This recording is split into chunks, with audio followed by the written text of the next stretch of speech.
Hello বন্ধুরা, welcome to my channel Bibi media 18 entertainment. আজ আমি এসেছি এস রাজামৌলি পরিচালিত এবং প্রভাস ও অনুষ্কা শেঠি অভিনীত মুভি বাহুবলী 3 2024 নিয়ে, যা একটি অ্যাকশন অ্যাডভেঞ্চার থ্রিলার মুভিটির গল্প শেষ পর্যন্ত দেখুন, অনেক মজা ও সন্তুষ্টি পাবেন অবশ্যই। হ্যাঁ বন্ধুরা, আজ এই ভিডিওতে আমি এই মুহূর্তে সম্পূর্ণ বাংলা ভাষায় আমার মতো করে এক্সপ্লেন করব।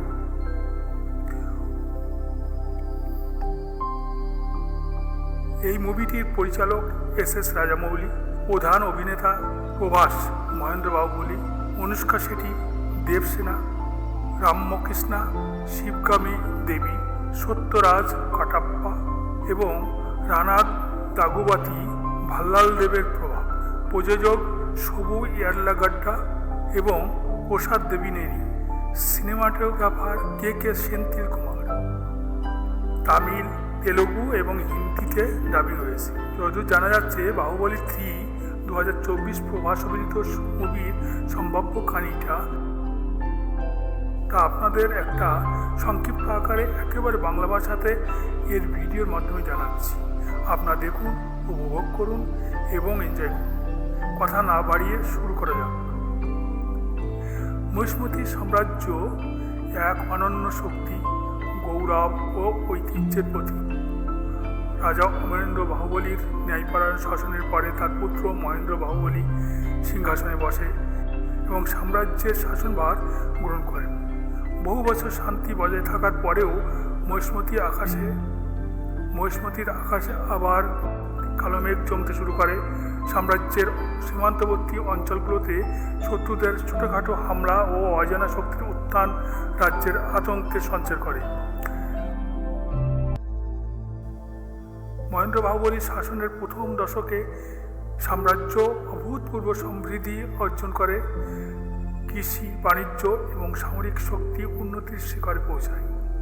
রাজা বাহুবলীর নেতৃত্বে মহিষ্মতি তার প্রধান ঐতিহ্য ও গৌরব বজায় রাখে।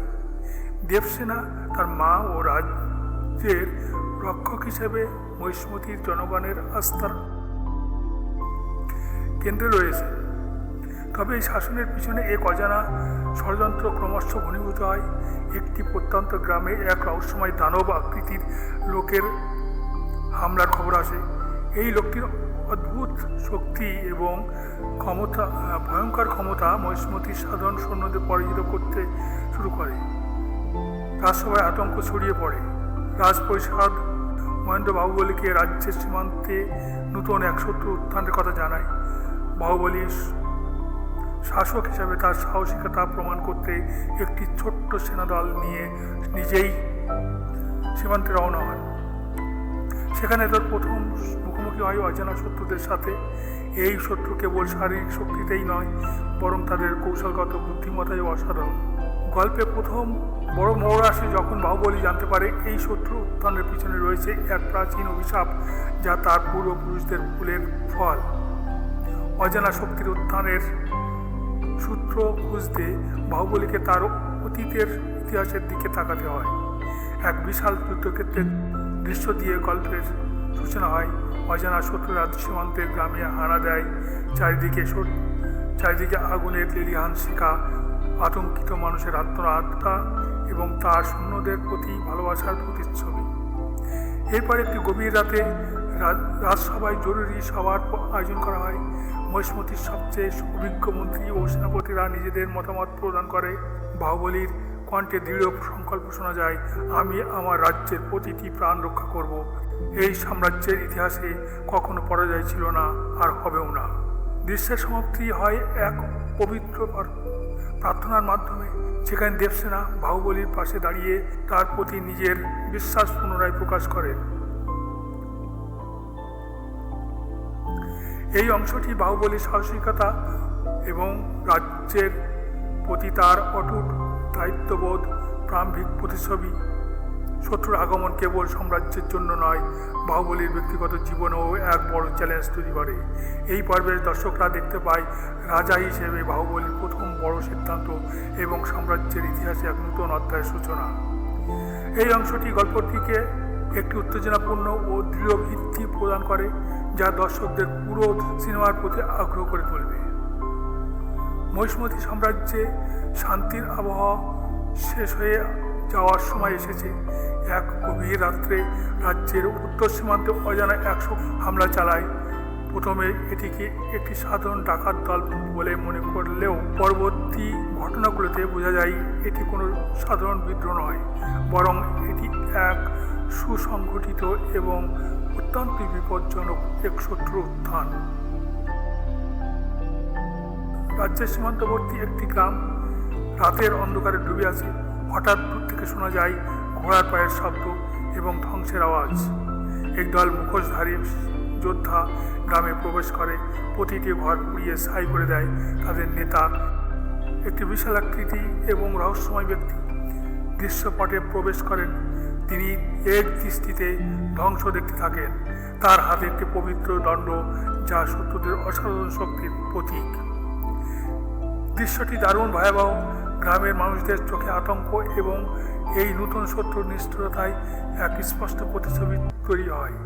শত্রুর লক্ষ্য কেবল ধ্বংস নয়, মহিষ্মতির হৃদয়ে কাঁপিয়ে তোলা।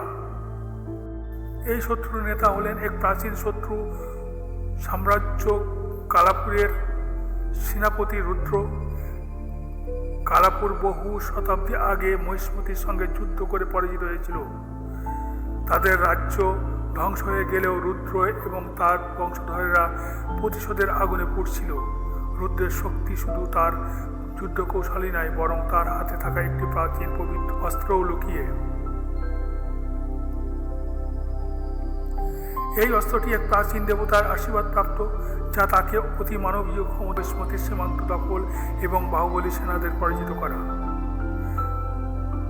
মহেন্দ্র বাহুবলী এ খবর পেয়ে রাজ্য সভা ডেকে পাঠান। রাজ্য জুড়ে আতঙ্কের খবর পৌঁছাতে শুরু করে। সীমান্তের এই হামলার পর বাহুবলী দ্রুত তার সেনাদের প্রস্তুত করতে শুরু করেন। এই সংকটময় পরিস্থিতিতে তিনি দেবসেনা ও ঘটাপ্পার সঙ্গে পরামর্শ করেন। দেবসেনা তাকে বলেন, তোমার পূর্বপুরুষের গৌরব আজ তোমার হাতে। তুমি যে দুর্বল হও, মহিষ্মতির গৌরব চিরতরে হারিয়ে যাবে। কাটাপ্পা, যিনি মহিষ্মতির ইতিহাসের জীবন্ত অংশ, রুদ্রের নাম শুনে বিস্মিত হন। তিনি জানান রুদ্র তার জীবনে অন্যতম শুধু বাহুবলীর জন্য নয়, বরং দর্শকদের জন্য এক অপ্রত্যাশিত চ্যালেঞ্জের সূচনা করে।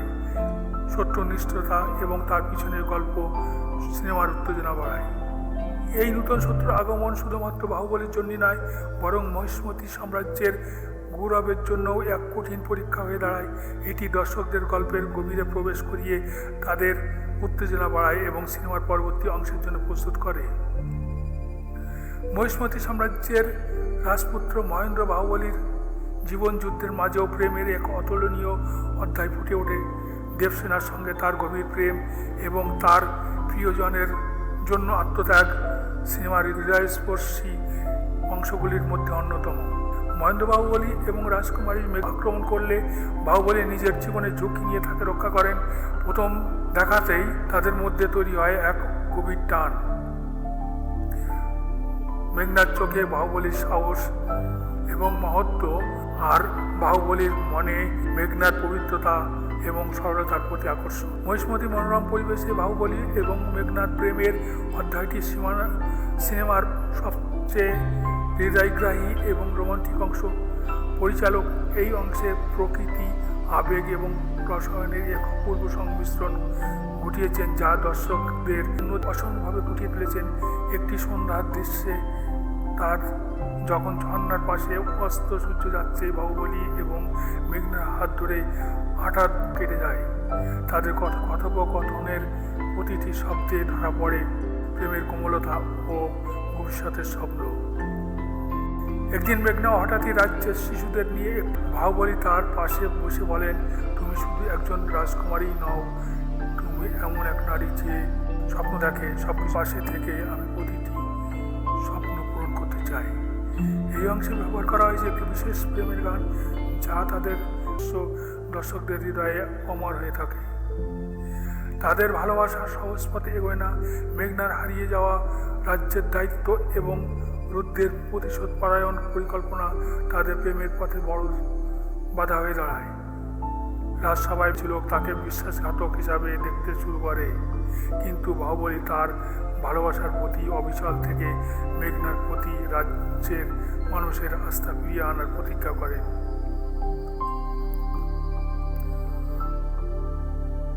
রুদ্রের ফাঁদে পড়ে মেঘনা বন্দী হন। রুদ্র তাকে বাহুবলীর কাছে টোপ হিসেবে ব্যবহার করতে চান। বাহুবলী সমস্ত বিপদ উপেক্ষা করে তাকে রক্ষা করতে গেলে মেঘনা নিজের জীবনকে তুচ্ছ করে